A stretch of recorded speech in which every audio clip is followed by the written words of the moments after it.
If you're seeking clear instructions on how to apply the CryoDynamics Arc Pads, you're in the right place. We'll guide you through each step, ensuring the process is straightforward and stress-free. Hi, I'm Daniel from My Cold Therapy and Supply Cold Therapy. Our mission is to support your recovery and help you get back to your daily life as smoothly as possible. If this is your first time here, consider subscribing to our channel for more helpful tips and guidance. You can find links to the products we discuss in the description box below. We often hear from patients who are unsure about the correct way to apply the pads, so we're here to help. Michelle, could you please demonstrate the proper technique for using the CryoDynamic Arc Pads? First, it's important to confirm that you received the correct pad.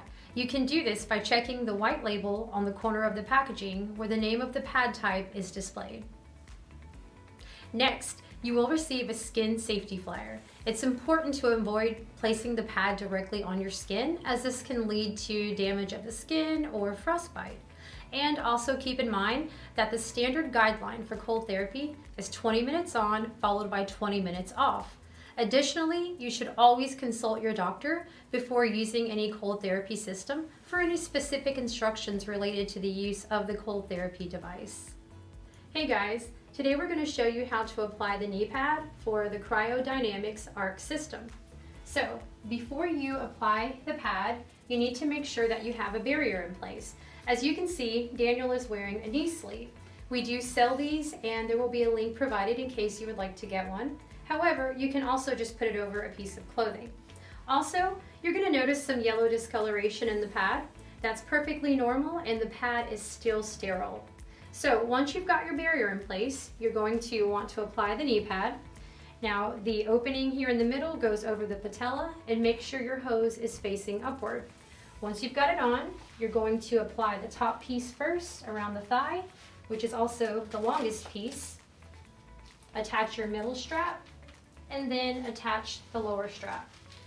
And you can always adjust the Velcro straps to make it looser or tighter depending on your need. Once you've got that in place, you're ready to connect your hoses. Now before you connect the hoses, make sure you press in these metal tabs on either side. Once you've done that, you can go ahead and connect them. And once you do that, you're going to hear that little click on each side. That lets you know that the hoses are secure. Now, whenever you connect or disconnect, you might have a little bit of leakage from the fluid. That's perfectly normal, and we suggest keeping a towel underneath whenever you do connect or disconnect. So once your hoses are in place, you're ready to plug in your power supply. You're going to plug it in on the port right next to the hose coming out of the system.